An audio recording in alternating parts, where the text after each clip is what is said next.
नमस्कार। मुद्दा तो है मैं आपका स्वागत है। मैं हूं आपके साथ ब्रजेश चौक से। आज मुद्दा है कर्मचारी, सियासत जारी।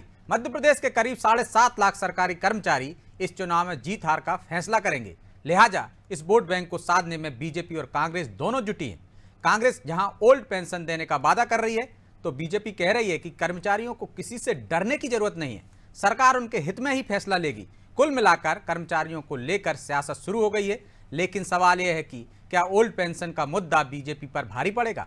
क्या ओपीएस के सहारे कांग्रेस कर्मचारियों को साध लेगी? अब की बार कर्मचारी किस पार्टी को सत्ता के करीब पहुंचाने में मदद करेंगे? आज इन्हीं सवालों को लेकर चर्चा करेंगे, लेकिन पहले देखिए ये रिपोर्ट।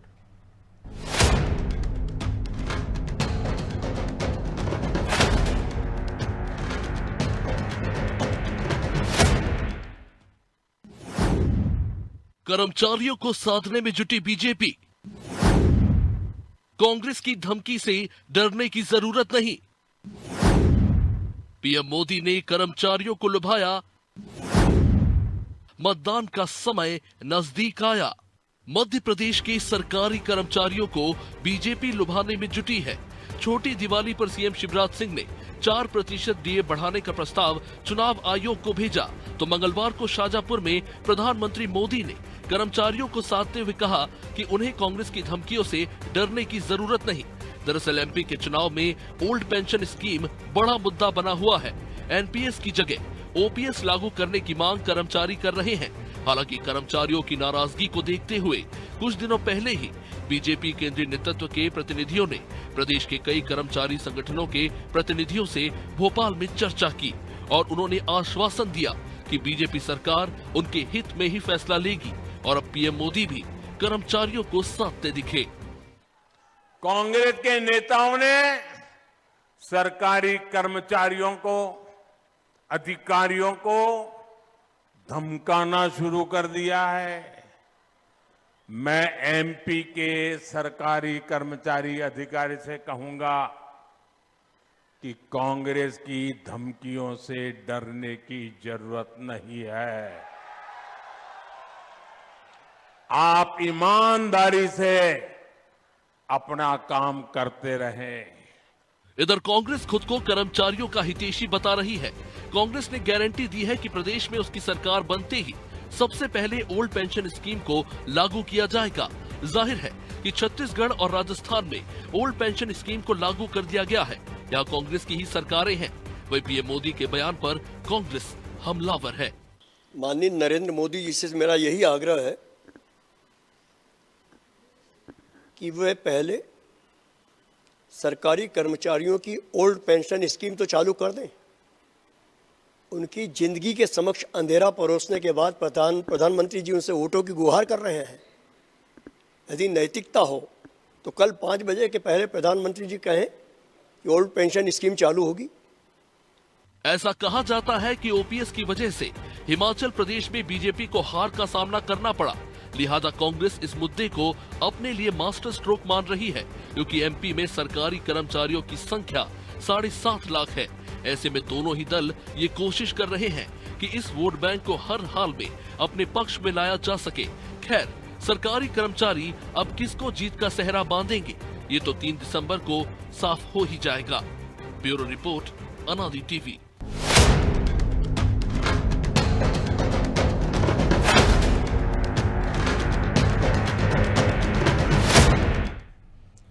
तो इस मुद्दे पर चर्चा के लिए हमारे साथ जुड़ गए हैं दीपाली कुमावत, कांग्रेस प्रवक्ता हैं, ब्रजराज सिंह बीजेपी प्रवक्ता हैं और प्रदीप तिवारी वरिष्ठ पत्रकार। तीनों मेहमानों का बहुत बहुत स्वागत है।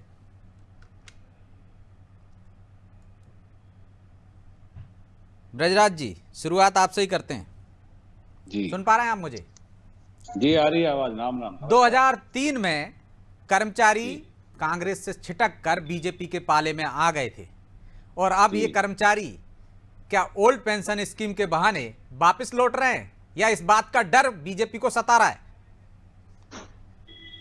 देखिए, इन शब्दों का इस्तेमाल कि डर सता रहा है या छिटक गए हैं, ये अनुचित है। कि 2018 से लगभग 20 साल तक जिन जनता का, जिन कर्मचारियों का साथ मध्य प्रदेश में भारतीय जनता पार्टी की सरकार को मिला है, आज वो सिर्फ ओल्ड पेंशन स्कीम की वजह से छिटक रहे हैं या भटक रहे हैं, ये उचित नहीं है। मैं यहाँ पर अगर ये कहूंगा कि किसी और राज्य का अगर उदाहरण देने जाऊंगा तो कुछ लोग चीखने लगेंगे कि बात मध्य प्रदेश की हो रही है। बात बहुत व्यवस्थित है। जो चीज इकोनॉमिकली ठीक नहीं है उसको नहीं कर सकते, और जो करना है वो कर रहे हैं। हमने वन पेंशन वन स्कीम को पूरे देश में लागू किया। जहां जिस तरह की व्यवस्थाओं को सरकारी कर्मचारियों के लिए करना चाहिए वहां की जा रही हैं। यह अनुचित है कि इससे हमें डर लग रहा है या भटक गए हैं या छिटक गए हैं। भारत का लोकतंत्र और भारत देश की जनता मैच्योर हुई है, परिपक्वता आई है उनके अंदर। वो समझते हैं कि कौन सी स्कीम उनके लिए, देश के लिए, समाज के लिए हितकारी है और कौन सी नहीं है। लेकिन कांग्रेस तो मानती है कि कुछ राज्यों में ओपीएस की वजह से बीजेपी को नुकसान हुआ है, इसी कारण वो हर राज्य में जहां चुनाव हो रहे हैं ओल्ड पेंशन स्कीम का वादा करती आ रही है।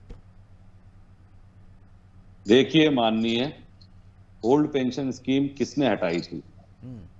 क्या नरेंद्र मोदी सरकार ने हटाई थी? नहीं, मनमोहन सिंह जी की सरकार में ही उसके ऊपर कार्रवाई की गई थी और वो स्कीम हटी थी। अब जब जनता ने कांग्रेस को नकार दिया है, कांग्रेस की भ्रष्टाचार, परिवारवाद और तुष्टीकरण की नीतियों की वजह से जनता उनको जब हटाती जा रही है, तो येन केन प्रकरण वो सत्ता में आने के लिए हर वो वादे कर रहे हैं जिससे वो सत्ता में आ जाए। मेरी बात थोड़ी सी वो होगी, पर मैं बहुत कम शब्दों में आपको बताने का प्रयास कर रहा हूं। कल हमारे माननीय प्रधानमंत्री जी ने मंच से कहा था कि युवराज, जिनको आज उन्होंने मूर्खों के सरदार की उपाधि दी है, सत्ता में आने के लिए सोने का महल देने का भी वादा कर सकते हैं। और कांग्रेस यही करके राजस्थान, छत्तीसगढ़ में सरकार चला चुकी है, जिनके आंकड़े और जिन पे मैं बात करूंगा तो अभी चीखने लगेंगे। लेकिन हिमाचल में आई है सरकार। क्या हिमाचल में ओपीएस लागू हो गया? क्या हिमाचल के अंदर ओपीएस दे दिया? क्या राजस्थान में ओपीएस लागू कर लिया?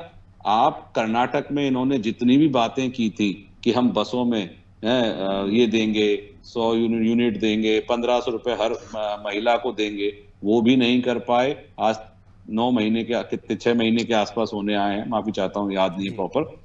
लेकिन आप इस विषय को आपने उठाया है, बहुत महत्वपूर्ण है कि वादे करके सरकार में आना और वादों को पूरा करना, वो उस पार्टी का नाम है भारतीय जनता पार्टी। भारतीय जनता पार्टी जो भी वादे करती है, जो भी अपने संकल्प पत्र में लेके आती है, उनको धीरे धीरे पूर्ण करने का प्रयास करते हुए पूर्ण कर रही है। We believe in the politics of report card, and हम हर जगह अपना रिपोर्ट कार्ड जनता के सामने रखते हैं। ठीक है, जवाब ले लेते हैं। रिपोर्ट कार्ड पे बात हो तो मजा आएगा। जवाब ले लेते हैं। दीपाली जी, वो कह रहे हैं हम जो वादा करते हैं निभा लेते हैं, और आप तो वोट के लिए, सत्ता में आने के लिए सोने का महल भी बनवा कर देने का वादा कर सकते हैं, क्योंकि आपको पूरा नहीं करना। जो फैसले आपने लिए थे, यूपीए सरकार ने लिए थे, उन्हीं को पलट रहे हैं सत्ता में आने के लिए। ओल्ड पेंशन स्कीम उसका उदाहरण है। किन राज्यों में आपने दे दिया? दीजिए जवाब।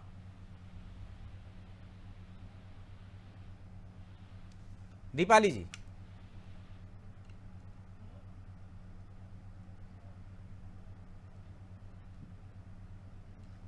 लगता कुछ तकनीकी आवाज नहीं आ रही, फिर हम उनसे जुड़ने की कोशिश करते हैं। प्रदीप जी, फिर वही पुराना दाव। हमने देखा है कि किस तरह से लोकसभा चुनाव हुए थे, तो दिग्विजय सिंह ने इसी भोपाल में सार्वजनिक रूप से कर्मचारियों से कहा था, ऐसा मैंने कौन सा पाप कर दिया, क्षमा बड़न को चाहिए, छोटन को उत्पाद। कर्मचारियों के वोट नहीं चाहिए हमें, चुनाव मैनेजमेंट से जीते जाते हैं। अभी उन कर्मचारियों को साधने के लिए कांग्रेस तरह तरह के जतन कर रही। क्या ये दाव चलेगा और कर्मचारी भरोसा करेंगे? बिल्कुल लोकेन जी, जिस तरह से चुनाव चल रहा है उसमें सियासी कई सारे ऐसे मामले आ रहे हैं, तो आप देखिए इसमें ओल्ड पेंशन स्कीम एक बड़ा महत्वपूर्ण कदम है। और आप देखिए जिन राज्यों में पिछले की अपेक्षा देखें तो हिमाचल प्रदेश और भी छत्तीसगढ़, कई ऐसे राज्य रहे हैं जिन राज्यों में ओल्ड पेंशन स्कीम को सरकारों ने अपने मैनिफेस्टो में रखा, कांग्रेस ने, तो उसकी ज्यादातर सीटों में बढ़ोतरी हुई और यही कारण रहा कि सरकार भी वहां बनी। देखिए कर्मचारी वर्ग एक बड़ा वर्ग है और जो 1.5 करोड़ मतदाताओं को प्रभावित करता है। बिल्कुल। तो मुझे लगता है कि इन परिस्थितियों में देखते हुए सरकारों को 2003 में जब भाजपा की सरकार में ही ये पेंशन बंद कर दी गई थी और 1 अप्रैल 2004 को न्यू पेंशन स्कीम लागू की गई थी सरकार में। केंद्र सरकार ने ही लागू किया था इसको। तो मुझे लगता है कि अब धीरे धीरे लोग जो कर्मचारी है वो लगातार असुरक्षित न्यू पेंशन स्कीम से, लेकिन उसमें तमाम राज्य सहमत थे, जिसमें कांग्रेस शासित राज्य भी शामिल थे, सबकी सहमति से बंद हुआ था ये। निश्चित तौर पर वो सभी राज्यों से बातचीत की गई थी और हमको लगता है कि उसी के बाद ये न्यू पेंशन स्कीम 1 अप्रैल 2004 को लागू किया गया था और उसमें सहमति के उपरांत थी। लेकिन धीरे धीरे कर्मचारियों में रोष बढ़ता चला गया इसको लेके कि जो सरकारें हैं वो हमारे जो न्यू पेंशन स्कीम है वो ओल्ड पेंशन स्कीम से बेहतर नहीं है। तो इसको लेकर लोगों में संशय बन गया और लगातार प्रदर्शन आप देखें कि कई राज्यों में भी और केंद्र सरकार के विरुद्ध भी लगातार प्रदर्शन जो कर्मचारी हैं वो करते रहे हैं और अपना डिमांड करते रहे हैं कि हमारी पेंशन, जैसे माननीय विधायकों और सांसदों को पेंशन मिल रही है और वो बंद नहीं की जा रही है, तो हमारी क्यों पेंशन, हमको क्यों असुरक्षित किया जा रहा है, आने वाले भविष्य हमारा खतरे में है। तो इन सब बातों को लेकर मुझे लगता है लगातार प्रदर्शन कर रहे हैं। लेकिन बीजेपी सरकार ने ये प्रयास किया है बातचीत करके कि हम इसमें बेहतर सुविधा कर्मचारियों को देंगे और न्यू पेंशन स्कीम में और अच्छे कदम उठाएंगे जिससे आने वाले समय में कर्मचारियों के लिए हितकर होगा। परंतु कांग्रेस ने तो गारंटी दे दी है कि हम ओल्ड पेंशन स्कीम को लेकर आएंगे। तो अब ये संशय बना हुआ है कर्मचारियों में, कितने कर्मचारी इसमें पक्ष में जाते हैं। अगर ओल्ड पेंशन स्कीम की कांग्रेस की बेहतरी के लिए लोग माने तो मुझे लगता है कर्मचारी उनके साथ जा सकते हैं। और अगर न्यू पेंशन स्कीम की बात हुई उसमें बेहतर अच्छा हो सकता है, मैनिफेस्टो में कुछ अच्छा करेगी भाजपा, तो कर्मचारी रुक भी सकते हैं, कहीं भी कुछ भी हो सकता है। जी, तो ये भरोसे का संकट है दीपाली जी।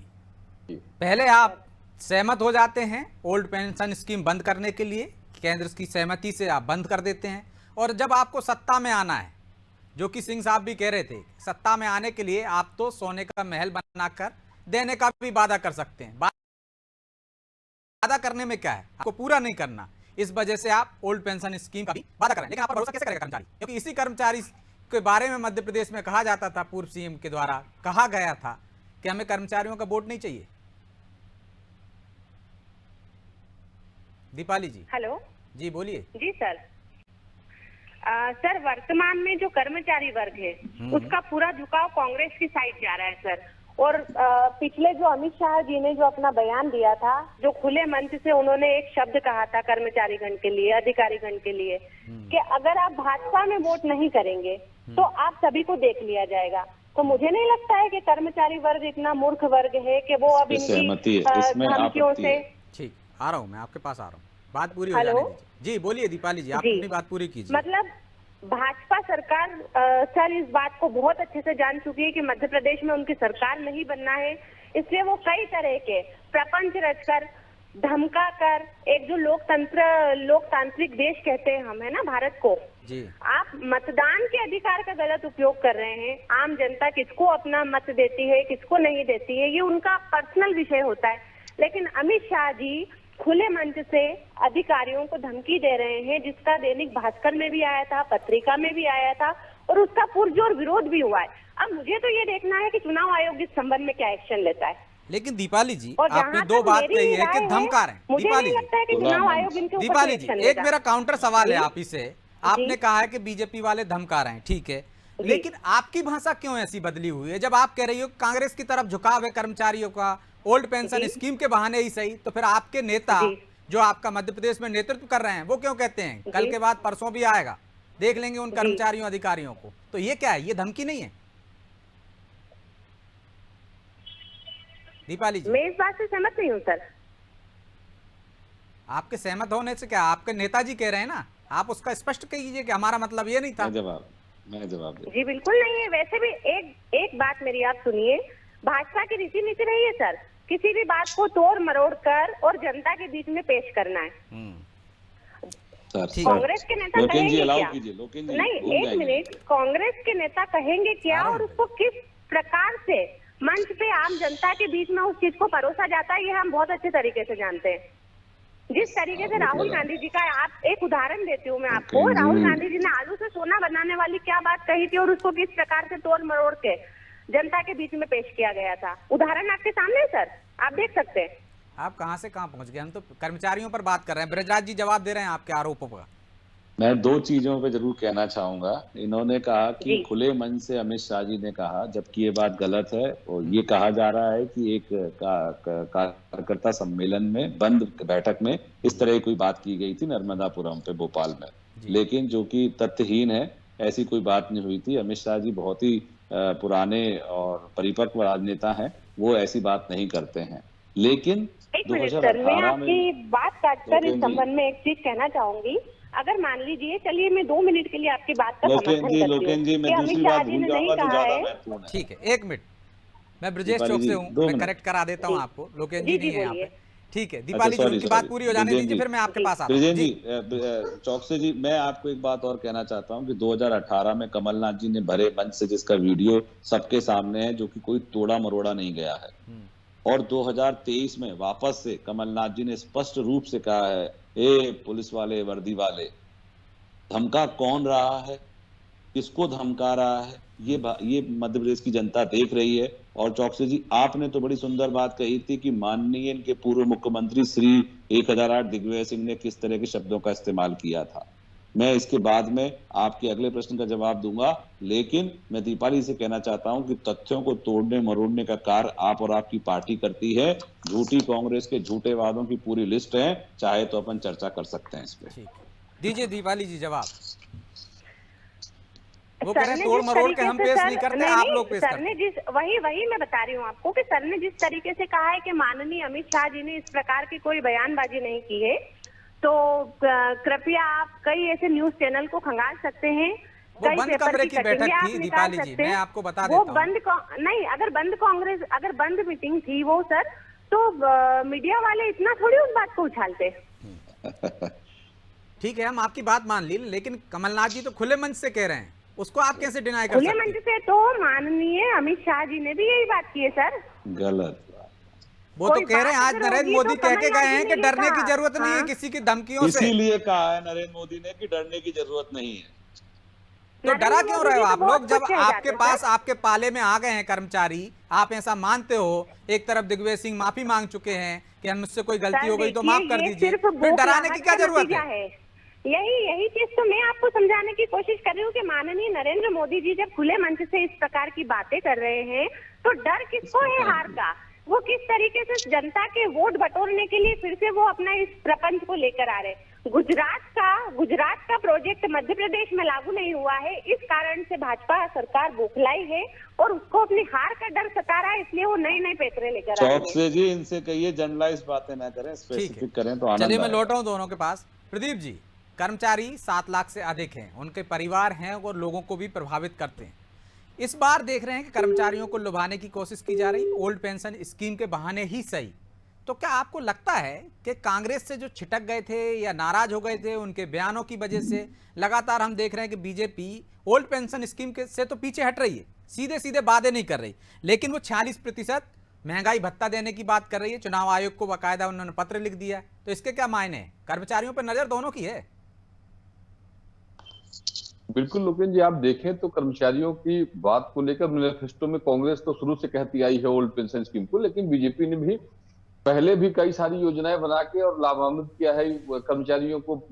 इनके वो बनाना, इनको समय पर वेतनमान की बढ़ोतरी करना, क्रमोन्नत देना, बहुत सारे ऐसे फैसले हैं जो लगातार बीजेपी ने किया है। लेकिन ओल्ड पेंशन स्कीम कारण यह था कि लगातार जो धरने प्रदर्शन चल रहे थे, खासकर मध्य प्रदेश में जो शिक्षाकर्मी वर्ग है, शिक्षक वर्ग है, वो बड़ा इसमें वो रहा है। लगातार आप देखें, चुनाव जब विधानसभा चल रही थी उस समय कर्मचारी वर्ग काफी धरने पे बैठे थे, लेकिन इसका एक रास्ता बीच का निकाला गया है और मुझे लगता है कि बीजेपी इस पे बेहतर काम कर रही थी पिछले उसमें, कि एनपीएस में जो कमियां रह गई थी उसको हम पूर्ण करके और आने वाले समय में एनपीएस को बेहतर बना के अपनी अंशदान जो योगदान दे रही सरकार उसमें, और कुछ कर्मचारियों का फंड लेकर एक बेहतर वो, जिससे इनको आने वाले समय में पेंशन स्कीम के माध्यम से ओल्ड पेंशन में इसमें बहुत ज्यादा फर्क ना हो, तो ऐसी व्यवस्था बीजेपी करने जा रही थी।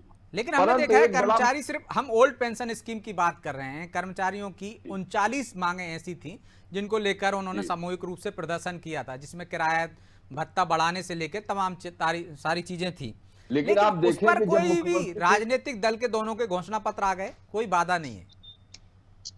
लेकिन आप ये देखें कि उससे पहले ही मुख्यमंत्री शिवराज जी ने कर्मचारियों को बुलाकर और ये बात कह भी दी है और कर भी दिए थे। जैसे पुलिस में भत्ता बढ़ाने का 17 रुपए था, 200 रुपए कर दिया गया, वर्दी का जो पैसा था उसको बढ़ाने का पैसा कर दिया, अन्य विभागों में भी जहां इस तरह का टीएडीए का मामला आता है उसको बढ़ाया। तो कई सारे ऐसे पहले ही ये घोषणा कर चुके थे और लोगों लगभग लागू हो चुकी थी। इसलिए मुझे लगता है कि बीजेपी ने इसको मैं अपने संकल्प पत्र में नहीं रखा है, लेकिन कांग्रेस ने इस मुद्दों को कहां तक आगे ले जाने के कांग्रेस के भी किसी मुख पत्र में नहीं है इस बात को ले, ओल्ड पेंशन स्कीम के अलावा। जी तो बृहराज जी, एक तीर से दो निशाने साधे हैं शिवराज सिंह चौहान ने। उन्होंने कहा पेंशनर्स की महंगाई राहत बढ़ाई दी जाएगी, महंगाई भत्ता केंद्र के समान 40% दिया जाएगा। पहले भी वो कई बार ये कह चुके हैं, लेकिन इसमें एक अड़ंगा है। जिस तरह से मध्य प्रदेश के साथ साथ छत्तीसगढ़ की सहमति भी होगी, तब जाकर ये बढ़ोतरी हो पाएगी। सही बात है। उसके लिए छत्तीसगढ़ भी इस बार भारतीय जनता पार्टी को चुनेगा और मध्य प्रदेश में तो भारतीय जनता पार्टी की सरकार बनी रही है। किंतु मैं आपके माध्यम से एक बात कहना चाहता हूं कि हमें छोटे फायदे के लिए बड़ा नुकसान या बड़ा गड्ढा नहीं करना चाहिए। फिजिकली ये स्कीम जो ओपीएस की थी, उस पे कई लोगों ने, कई कमीशन ने अपने राय दी थी और सर्व सहमति से उसको धीरे धीरे डिग्रे। आज हम भले ही यंग देश हैं, आज हमारी एक मीडियन एज जो है वो 35-40 साल के आसपास है, लेकिन कल हम बूढ़े होंगे। जब हमारी जनता बूढ़ी होगी और पेंशन के लिए वो होगी, तब हमारे खजाने पे उसका बहुत बड़ा बोझ और पड़ेगा। अभी वादा करने से कुछ असर भी नहीं हो रहा ना, 1.5 दशक बाद उसका असर दिखेगा। तो अभी वादा करने में क्या बुराई है? बहरहाल समय इजाजत नहीं देता, इसलिए चर्चा को यहीं विराम देना होगा। आप तीनों मेहमानों का बहुत बहुत धन्यवाद। तो कांग्रेस ओल्ड पेंशन स्कीम का दांव चल रही है। वो मानती है कि कुछ राज्यों में उसको सफलता मिली है, लेकिन क्या छत्तीसगढ़ में, राजस्थान में, इन राज्यों में लागू हुई? और वादा करने से क्या, जब तमाम राज्य इस पर सहमत थे बंद करने को लेकर, तो अब वादा क्यों कर रहे हैं? अपने ही फैसलों से क्यों पलट रहे हैं? निश्चित तौर पर आज वादा करने से खजाने पर कोई असर आने वाला नहीं। इसका इफेक्ट 1.5 दशक बाद पड़ेगा। तब जो सरकार के ऊपर बोझ बन गई थी पेंशन स्कीम, इस वजह से वापस लेना पड़ी थी, वो क्या हालात पैदा करेगी, ये कोई भी राजनीतिक दल सोचने को तैयार नहीं है जो वादे कर रहे हैं, क्योंकि इससे विकास की रफ्तार भी धीमी हो सकती है। बहरहाल सत्ता में आना है तो वादे करने में क्या बुराई है, इसलिए वादे हो रहे हैं और इन वादों का क्या असर होगा वो तो आपको परिणाम ही बताएंगे। बहरहाल मुद्दा तो है, मैं इतना ही, मुझे दीजिए इजाजत और आप देखते रहिए अनादि टीवी। नमस्कार।